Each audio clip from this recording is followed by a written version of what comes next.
उत्तर प्रदेश की परीक्षा में पूछा जाने वाला इंपॉर्टेंट क्वेश्चन, एक तो ये पूछा जाता है पुलिस में रैंक में सबसे ऊंचा पद कौन सा होता है, तो ये director general of police DGP का होता है। तो डीजीपी अब उत्तर प्रदेश सरकार के द्वारा बिल्कुल स्थायी रूप से अपॉइंटमेंट दे दिया गया है। अभी तक जो उत्तर प्रदेश में डीजीपी थे वो थे राजीव कृष्ण, जो कि अस्थायी रूप से थे, यानी कि कार्यवाहक रूप से थे, जिन्होंने 1 जून 2025 में उत्तर प्रदेश के डीजीपी के रूप में कमान संभाली थी।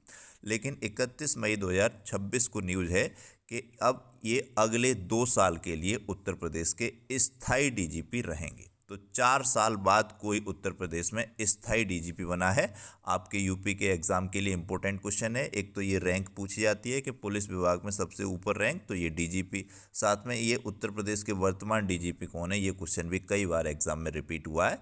तो अब आप अगले 2 साल के लिए यानी कि 27-28 तक के लिए ये ध्यान रखिएगा, उत्तर प्रदेश के स्थायी डीजीपी वर्तमान में राजीव कृष्ण जी हैं। ये क्वेश्चन बराबर पूछा जाता है। तो परमानेंट डीजीपी का अपॉइंटमेंट हो चुका है, तो इनका नाम राजीव कृष्ण है, ध्यान रखिएगा, मोस्ट इंपॉर्टेंट है। इसके अलावा उत्तर प्रदेश में 10% बिजली का बिल पर भार डाला गया है जनता पर। यह भी इम्पोर्टेंट न्यूज़ है, पता होना चाहिए, क्योंकि आप जो न्यूज़ देखते हैं अंजना कश्यप वो तो बता देती हैं कि यूट्यूबर 2 कौड़ी के यूट्यूबर हैं, शर्म नहीं आती इनको, पत्रकारिता दलाली पे करते हैं ये। खुद इनको न्यूज़ पढ़ना सही से आता नहीं है, जबकि सामने टेलीप्रोम्प्टर लगा हुआ होता है। इसके अलावा ये कोई भी 1% इनकी ढंग की पत्रकारिता होती तो आज देश का ये बेहाल नहीं होता। छात्र वहाँ प्रदर्शन कर रहे हैं तो कोचिंग संस्थानों को सील कर दिया जा रहा है।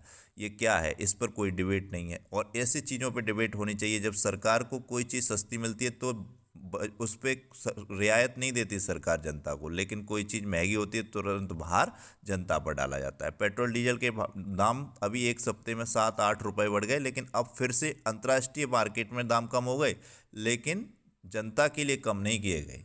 तो पूरा का पूरा सिस्टम हैक है, इस पर क्या कर सकते हैं। तो उत्तर प्रदेश सरकार ने 10% अब बिजली का बिल भी बढ़ा दिया है, हर चीज़ पर महंगाई है। तो ये मैं बताना ज़रूरी था।